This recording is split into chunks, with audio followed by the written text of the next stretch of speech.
En el corazón de México, algo extraordinario estaba a punto de suceder. En un tiempo de guerras, conquistas e incertidumbres, un pueblo que vivía bajo el peso del miedo y de la sangre sería sorprendido por una luz que cambiaría su historia para siempre. Imagina un mundo donde los dioses exigían sacrificios humanos para que el sol siguiera en el cielo, donde la esperanza se mezclaba con el dolor, donde la fe parecía perdida entre espadas y altares. Fue en ese escenario, marcado por la angustia y la lucha, que el cielo decidió intervenir. Y la elegida para esa misión no fue una reina poderosa, ni un sacerdote influyente, sino una mujer vestida de sol, la madre del mismo Dios. Prepárate. Esta no es solo una historia antigua. Es un encuentro que sigue transformando corazones hasta el día de hoy. El siglo XVI en México estuvo marcado por profundas tensiones. La llegada de los conquistadores españoles transformó por completo la vida de los pueblos que habitaban esas tierras. Tenochtitlán, la gran ciudad de los aztecas, había caído. Sus pirámides, antes llenas de ofrendas y cantos en honor a divinidades paganas, ahora se encontraban frente al desafío de la cruz que traían los misioneros católicos. Los aztecas tenían una fe enraizada en ritos de sangre. Creían que solo a través de sacrificios humanos el sol continuaría su curso y el mundo no llegaría a su fin. Para ellos, cada latido de un corazón arrancado en lo alto de los templos garantizaba la supervivencia de la humanidad. Era un culto marcado por el miedo, por el dolor y por la sumisión a dioses crueles. El hombre vivía prisionero de un destino que parecía inevitable: entregar su propia vida a ola de sus hermanos para que la tierra no pereciera. Con la llegada de los españoles, esa lógica comenzó a ser confrontada. Los frailes franciscanos hablaban de un Dios único, creador del cielo y de la tierra, que no pedía sangre, sino que ofrecía la suya por amor. Ese mensaje, tan nuevo y diferente, encontraba corazones abiertos, pero también mucha resistencia. Algunos veían a los europeos como invasores, mientras que otros, cansados de tanta violencia, buscaban una señal de que ese Dios era verdaderamente real. En ese escenario aparece la figura de Juan Diego, un hombre sencillo, perteneciente al pueblo indígena. No tenía títulos, riquezas ni prestigio. Era un campesino humilde, acostumbrado al silencio de los caminos, al trabajo duro en los campos y a la vida discreta de quien parecía pequeño a los ojos del mundo. Sin embargo, su corazón había sido tocado por la fe cristiana. Escuchaba atentamente las enseñanzas de los frailes, procuraba participar en la misa y se esforzaba por vivir según los mandamientos de Dios. Juan Diego era un hombre común, pero su alma estaba llena de pureza y de un deseo sincero de servir. Caminaba kilómetros a pie, todavía de madrugada, para escuchar la palabra de Dios y aprender más del Evangelio. No tenía pretensiones, no buscaba honores. Solo quería seguir a ese Dios que le parecía la fuente de la vida verdadera. Mientras tanto, la ciudad aún se recuperaba de las heridas de la guerra. El recuerdo de la conquista era reciente. Solo 10 años habían pasado desde la caída del poder azteca. Todavía había desconfianza, dolor y miedo. Era como si el pueblo estuviera suspendido entre dos mundos: el antiguo, con sus tradiciones sangrientas, y el nuevo, que hablaba de amor y redención. Fue en ese tiempo de transición, de confusión y de búsqueda, que el cielo decidió manifestarse. La fe cristiana ya había comenzado a dar sus primeros frutos, pero aún era frágil.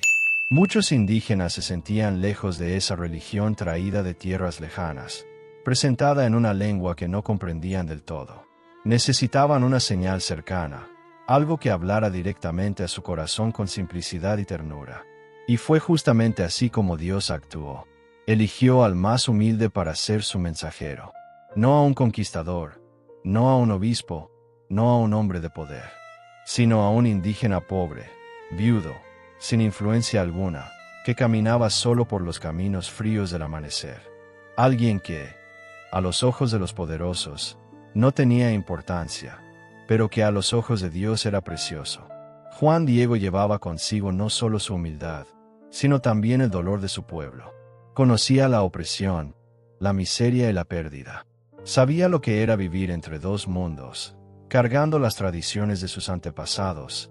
Al mismo tiempo, intentando abrirse a la novedad de la fe cristiana. En su vida sencilla estaba representado el corazón de miles de indígenas que buscaban esperanza. En aquel diciembre de 1531, cuando las mañanas todavía eran frías y la escarcha cubría las colinas, Juan Diego salió temprano de su casa para una nueva caminata rumbo a la misa. No imaginaba que ese día cambiaría para siempre su historia y la de todo un continente. Avanzaba a pie, rezando en silencio, cuando comenzó a acercarse a la colina llamada Tepeyac. Un lugar común, sin nada que lo destacara. Solo piedras, espinas, nopales y el silencio del amanecer. Pero fue justamente allí, en ese escenario árido y sin importancia, donde el cielo se abriría para hablar a la tierra. El hombre que caminaba con pasos cansados, recogido en oración, de repente sería sorprendido por una luz que no venía del sol, por un canto que no era de pájaros y por una presencia que cambiaría su vida para siempre. El aire se llenó de un canto suave. No era humano, pero tampoco era de esta tierra. Parecía el coro de aves raras, aunque infinitamente más dulce y armonioso. El sonido venía desde lo alto de la colina y llenaba el corazón de Juan Diego de paz. Se detuvo. Pensó si estaría soñando o si había sido transportado a otro mundo, quizás a la tierra prometida por sus antepasados, donde reinaban la alegría y la abundancia. Impulsado por esa voz celestial, comenzó a subir el Tepeyac. A medida que se acercaba, el canto se desvanecía y, en su lugar, surgió algo aún más grandioso. Una voz suave, femenina, llena de ternura, que lo llamaba por su nombre. Era un llamado personal, íntimo, como si el cielo se hubiera inclinado solo para él. Al llegar a la cima, Juan Diego vio delante de sí a una joven resplandeciente. Estaba de pie, rodeada de luz. Su túnica rosada brillaba como el sol naciente, y el manto azul verdoso, salpicado de estrellas doradas, parecía reflejar el mismo cielo. Bajo sus pies, la tierra resplandecía como piedras preciosas, y toda la naturaleza alrededor se transformaba en belleza. El humilde indígena cayó de rodillas, sobrecogido por un asombro que era al mismo tiempo temor y alegría. Aquella mujer se presentó como la perfecta y siempre Virgen María, Madre del verdadero Dios, Señor del cielo y de la tierra. Su voz estaba llena de compasión y ternura, como si hablara a un hijo muy amado. Le dijo que había elegido ese lugar para que se levantara un templo dedicado a ella. Allí prometía acoger a todos sus hijos, escuchar sus lamentos, enjugar sus lágrimas, sanar sus heridas y aliviar sus dolores. Allí, nadie sería rechazado. El pedido era claro. Juan Diego debía ir hasta el obispo de la Ciudad de México y transmitirle el mensaje de la Madre de Dios. Ella deseaba que en ese sitio se construyera una casa sagrada, de donde irradiaría su amor y protección. Con el corazón todavía en éxtasis, Juan Diego respondió con humildad. Se veía pequeño, indigno, incapaz de llevar a cabo tan grande misión. Pero, incluso en su fragilidad, dijo que obedecería. Se levantó y, descendiendo la colina, corrió hasta el palacio episcopal. Al llegar, pidió audiencia con Fray Juan de Zumárraga, el primer obispo de México. Esperó largamente y, cuando por fin fue recibido, narró todo lo que había visto y oído. Habló con sencillez, pero con firmeza. Contó acerca de la señora resplandeciente y del templo que ella deseaba. El obispo, aunque impresionado, no creyó de inmediato. Le pidió que regresara otro día y que tuviera calma. Juan Diego salió triste, sintiendo el peso de la desconfianza. Pero no desistió. Volvió al Tepeyac y encontró nuevamente a la Virgen, que ya lo esperaba. Con lágrimas, le contó lo sucedido. Dijo que quizá otro mensajero, más noble y respetado, podría ser escogido para esa misión. Pero la señora respondió con firmeza. No había error en su elección. Ella quería precisamente a ese hijo humilde, despreciado, sencillo. Era a través de su pequeñez que Dios mostraría su grandeza. Al día siguiente, Juan Diego regresó al obispo. Una vez más relató con sinceridad el pedido de la Madre de Dios. Esta vez, Zumárraga quiso poner a prueba su veracidad. Le dijo que necesitaba una señal, algo concreto que confirmara el origen divino de aquel mensaje. Juan Diego prometió volver con la prueba. Salió del palacio vigilado por guardias, que sospechaban de su cordura. Algunos incluso pensaron en detenerlo, pero no pudieron seguirlo cuando desapareció misteriosamente. En la tercera aparición, la Virgen consoló a Juan Diego y le prometió darle la señal pedida. Le pidió que regresara al día siguiente, para entregarle la prueba que debía llevar al obispo. Pero entretanto, ocurrió un contratiempo. El tío de Juan Diego, Juan Bernardino, cayó gravemente enfermo. El humilde indígena se dedicó a cuidarlo, postergando su misión. En la madrugada del 12 de diciembre, desesperado por buscar un sacerdote que administrara los sacramentos a su tío, Juan Diego intentó evitar el encuentro con la Virgen. Eligió otro camino para no pasar por el Tepeyac, pues temía no cumplir con la urgencia de su tío. Pero la señora salió a su encuentro. Con mirada compasiva, le preguntó a dónde iba. Él le explicó, angustiado, la situación. Fue entonces cuando la Madre del Cielo pronunció palabras que resonarían para siempre en la historia. No estoy yo aquí, que soy tu madre. No estás bajo mi sombra y mi protección. ¿No estoy acaso en tus brazos y en mi manto? ¿Qué más necesitas? Que no se aflija tu corazón, ni te angustie nada. Tu tío ya está curado. En ese instante, el corazón de Juan Diego se llenó de paz. La promesa se había cumplido. Su tío estaba sano. Enseguida, la Virgen lo envió a la cima de la colina. A pesar del duro invierno, allí florecían rosas de Castilla, frescas y perfumadas. Era la señal. Juan Diego recogió las flores, las colocó cuidadosamente en su tilma, el sencillo manto de fibra que usaba, y descendió. Delante del obispo, abrió su tilma para mostrar las flores fuera de estación.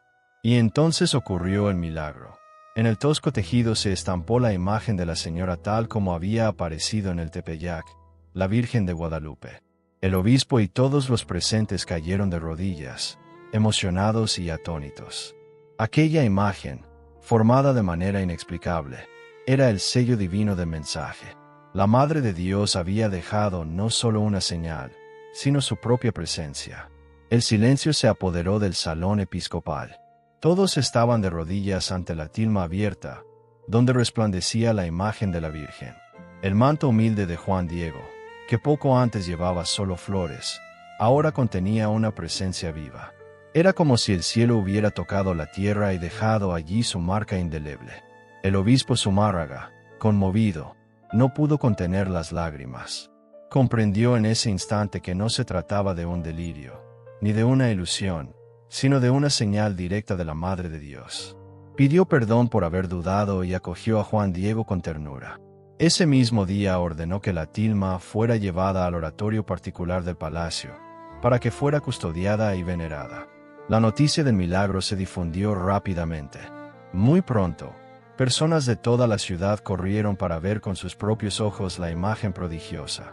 No eran solo españoles, sino sobre todo indígenas.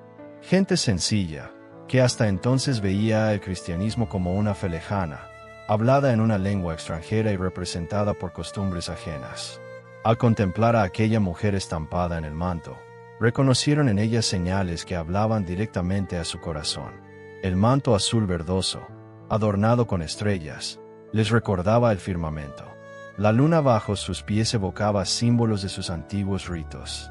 Pero, al mismo tiempo, aquella mujer transmitía ternura. No exigía sangre, no pedía sacrificios. Su expresión era de compasión, de cuidado, de madre.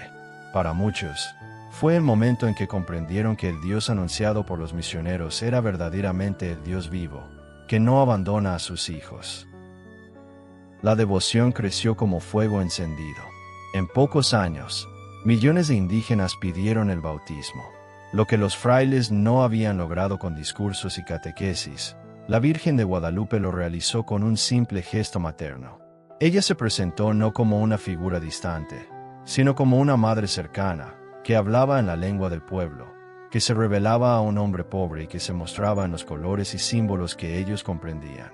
Juan Diego, por su parte, nunca volvió a ser el mismo.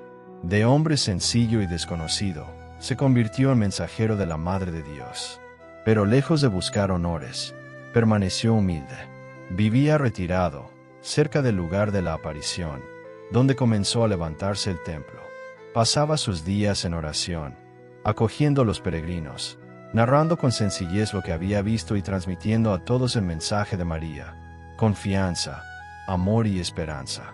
El obispo, cumpliendo fielmente el pedido de la Virgen, inició la construcción del templo en el Tepeyac. Era un lugar improbable, árido, sin importancia, pero allí se levantó una pequeña iglesia para custodiar la tilma milagrosa. Muy pronto, multitudes comenzaron a visitar el lugar. Personas llegaban de todas partes, algunos para pedir gracias, otros solo para contemplar el misterio.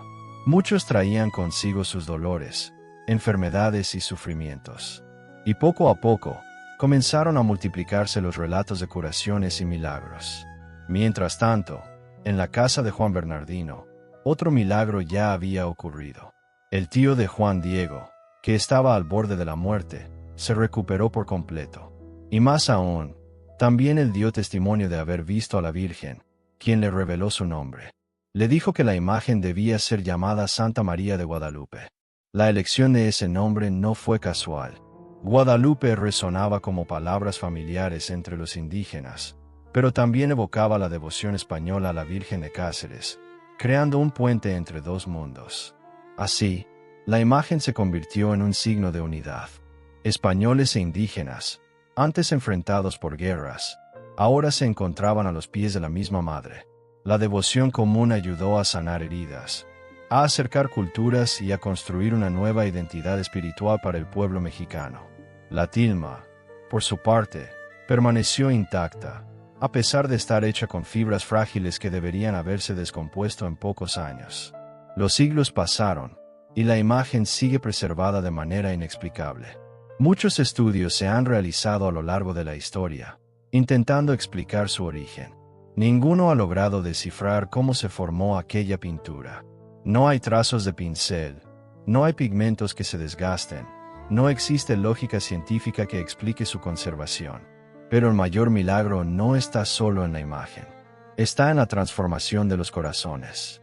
Millones de personas encontraron en la Virgen de Guadalupe a una madre que los escucha, que los acoge y que les devuelve la dignidad.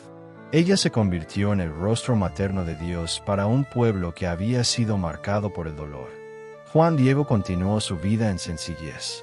Vivía cerca de la ermita, cuidaba de los visitantes, repetía a todos lo que había visto. Su mayor alegría era ser conocido como el pequeño hijo de la Virgen. Nunca quiso protagonismo, porque sabía que la verdadera protagonista era ella, la madre que había venido a traer luz a su tierra. Poco a poco, su historia cruzó fronteras. Los misioneros narraban las apariciones en otras tierras, y la devoción se extendía. Lo que comenzó como un encuentro íntimo entre una madre del cielo y un hijo humilde se convirtió en un llamado para todo un continente. En los años siguientes, los indígenas, que antes ofrecían sangre para mantener el sol, ahora ofrecían sus vidas al verdadero Dios, guiados por la madre que les mostraba el camino. La oscuridad de los antiguos ritos fue reemplazada por la luz de la fe cristiana, y México pasó a ser conocido como la tierra de Santa María de Guadalupe. La historia de Guadalupe no terminó en el Tepeyac. Sigue viva en cada corazón que se deja tocar por la ternura de la Madre de Dios. La imagen estampada en la tilma de Juan Diego es más que un cuadro milagroso. Es el símbolo de un amor que no conoce fronteras, que no elige a los poderosos, sino que se inclina sobre los pequeños, los pobres y los olvidados. Lo que ocurrió en 1531 no fue solo un milagro aislado. Fue un gesto de misericordia destinado a transformar a todo un pueblo. En un tiempo de dolor y división, María se presentó como madre, ofreciendo consuelo, esperanza y unidad. Al escoger a un indígena humilde, mostró que la verdadera grandeza no está en el prestigio humano, sino en la pureza del corazón. ¿Cuántas veces también nosotros nos sentimos pequeños, incapaces, despreciados? ¿Cuántas veces cargamos pesos que parecen más grandes que nuestras fuerzas? Guadalupe nos recuerda que no estamos solos. Ella nos mira con compasión, nos llama por nuestro nombre y nos repite las mismas palabras que dijo a Juan Diego. No estoy yo aquí, que soy tu madre. no estás bajo mi manto y mi protección. Estas palabras resuenan todavía hoy, frente a nuestros dolores personales, frente a las enfermedades, las pérdidas y las incertidumbres del mundo moderno. El mismo consuelo que sanó el corazón de Juan Diego está disponible para cada uno de nosotros.